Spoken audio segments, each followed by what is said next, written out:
हो ना কেন ধূমকেতু তোমাকে কোথাও ছাড়বে না।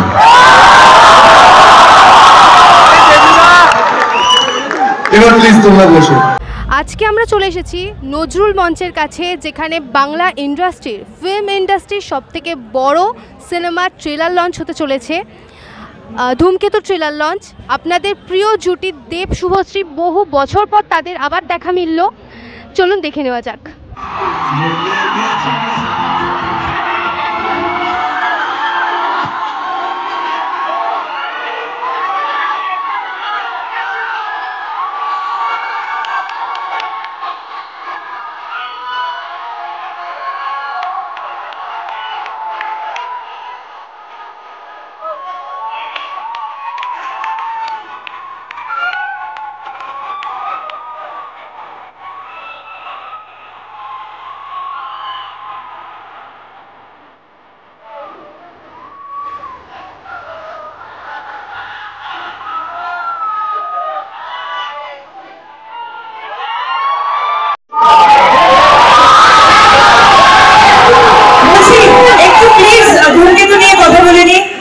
শর্টেই বলে দিই, কৌশিকদা, রানাদা, দেব, অফকোর্স যে সময় আমাকে এই ছবিটা অফার করেছিলে তোমরা, সেই সময় থেকেই হয়তো আমার এই অভিনয়ের জার্নিটা শুরু হয়।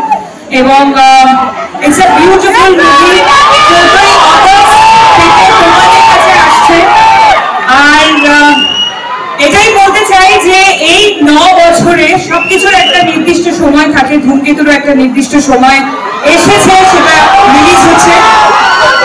আর স্পেশালি অ্যাবাউট মি অ্যান্ড দেব, আমরা দুজনে কখনোই এফর্ট দিইনি আমাদের জুটিটাকে বাঁচিয়ে রাখার, কিন্তু আমাদের জুটিটা বেঁচে থেকেছে তোমাদের ভালোবাসায়, তোমাদের অনুভূতিতে।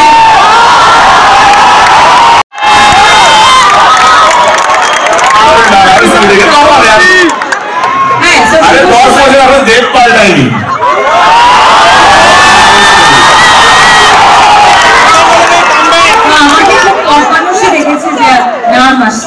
আমি হাসছিলাম, বোধহয় তুমি দেখতে পাও না।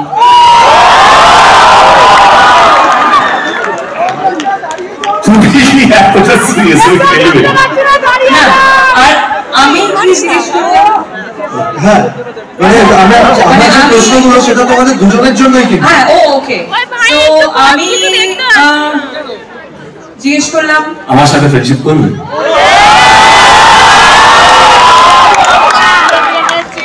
আমি এটাই জিজ্ঞেস করলাম, আমার সাথে ফ্রেন্ডশিপ করবে? না না, এক্স্যাক্টলি আমি এটাই জিজ্ঞেস করলাম যে আমার সাথে ফ্রেন্ডশিপ করবে কিনা। তাছাড়া অফকোর্স যেটা সবসময় সব ইন্টারভিউতেও বা ইন্টারভিউ ছাড়াও যেটা ইন্টারনালি আমরা জানতাম যে ধূমকেতু নিয়ে আমাদের মেকার্সরা কতটা উৎসাহিত ছিল। অফকোর্স তোমাদের সাথে সাথে আমাদের উৎসাহ সবসময় ছিল, আমরা উদ্গ্রীব হয়েছিলাম। কিছু কিছু প্রবলেমসের জন্য হয়তো এতটা বছর টাইম লেগে গেল, বাট অবশ্যই আমি প্রথমবার দেখা করে এটাই বললাম যে কেমন লাগছে, ফাইনালি ধূমকেতু আসছে, কেমন লাগছে। একটা প্রশ্ন করবো তোমার দুজন, তুই টোটাল কটা করবি? অনেকগুলো আছে, আমি এটা একটু দূরে সরে করবো, তোমরা দুজনকে স্টপ করো।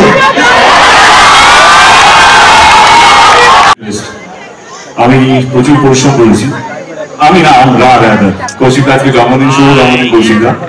মানে আমি এতটাই কাজ নিয়ে ইভেন্ট নিয়েছিলাম, কালকে রাত্রে 1টার সময় কৌশিকটাকে ফোন করেছি, 1:30 অব্দি আমরা কথা বলেছি।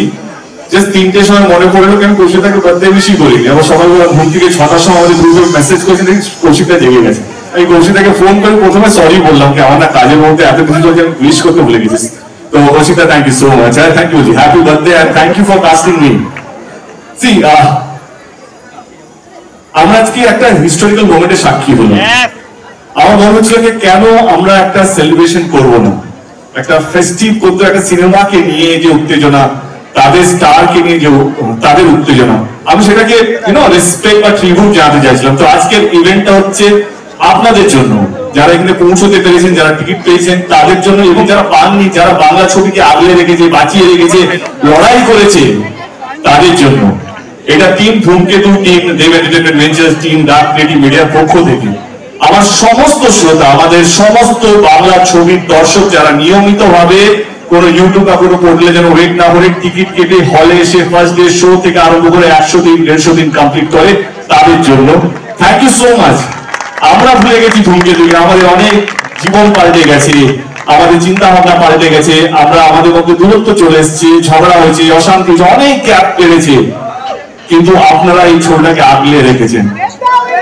আমার সত্যি মনে হয় যে আমার বাবা আমার বোনকে সামনে দেখতে পাচ্ছি, মানে কি একটা পুণ্য কি তুমি জীবনে কিছু ভালো কাজ করেছো সেটা ফল দেয়। আমি সবসময় বিশ্বাস করি বাবা মার স্ট্রাগলটা ভগবান তাদেরকে দেয় না, সেই ফলটা আমাকে দিয়েছে। নিশ্চয়ই কোনো একটা পুণ্য করেছিলাম বলে ধূমকেতুর মতন ছবি 10 বছর পর রিলিজ হওয়া সত্ত্বেও এই উন্মাদনা, এইভাবে পাগলামি মাতামাতি আমি ভারতবর্ষ বলবো না, পৃথিবীতে এরকম একটা স্টেল ছবি 10 বছর কোনো ছবি কিনে উন্মাদনা আমি আট করতে দেখি। ধূমকেতু আমাদের কাছে একটা ইমোশন, যদি আমি বুক চিরে দেখাতে পারতাম কি কতটা ভালোবাসা আছে এই ছবিটার প্রতি, তোমরা ভাববে because of Subhashree, because of so many thing. না না না, এই ছবিটা এমন একটা পরিশ্রমটা আমি শুনছিলাম, কৌশিকদা বলছিল কি এই ছবিটা শুধু আমাদের কাছে একটা সিনেমা নয়, কি একটা দারুণ লোকেশন। তারপরে এত পপুলার একটা জুটি ওনাদের, তারপরেই যদি কোনো জুটি থাকে আর সেটার জন্য এত উন্মাদনা তো আমরা দেখিনি কারোর জন্য, দেশের জন্য। তোমাদের কয়েকশো সিনেমা তো হয়ে গেছে একসাথে মনে হয়।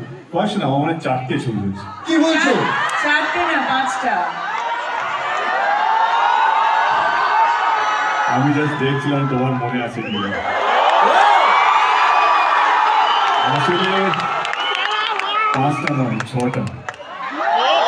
তো আমরা যদি সেলিব্রেটেড হই বিকজ আমরা এমন কিছু করেছি, আমাদের পরিচালক আমাদের প্রযোজক এমন কিছু আমাদেরকে দিয়েছে যে যাতে আজ অব্দি আমরা চলে যাব, কিন্তু আমাদের গান, আমাদের সিনেমা, আমাদের নিয়ে আমাদের স্মৃতি, সেটা আমার মনে হয় বাংলা ছবির দর্শকের কোনোদিনও মিটবে না।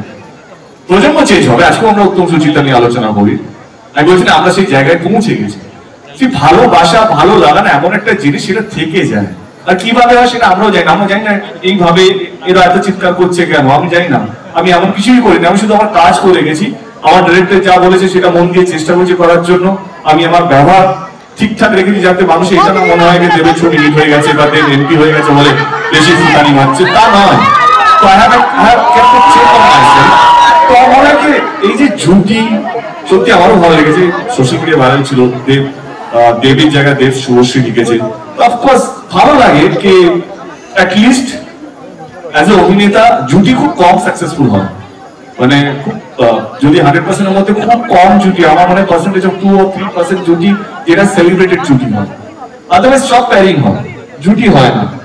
তো I think I am fortunate যে শুভশ্রীর সাথে 10 বছর আমরা কাজ করিনি। যদি ধূমকেতু suppose two B our last film যেটা আমরা কাজ করেছি, তার সত্ত্বেও আমাদেরকে নিয়ে এই উন্মাদনা, এই মাতামাতি, তো ডেফিনেটলি ভালো লাগে।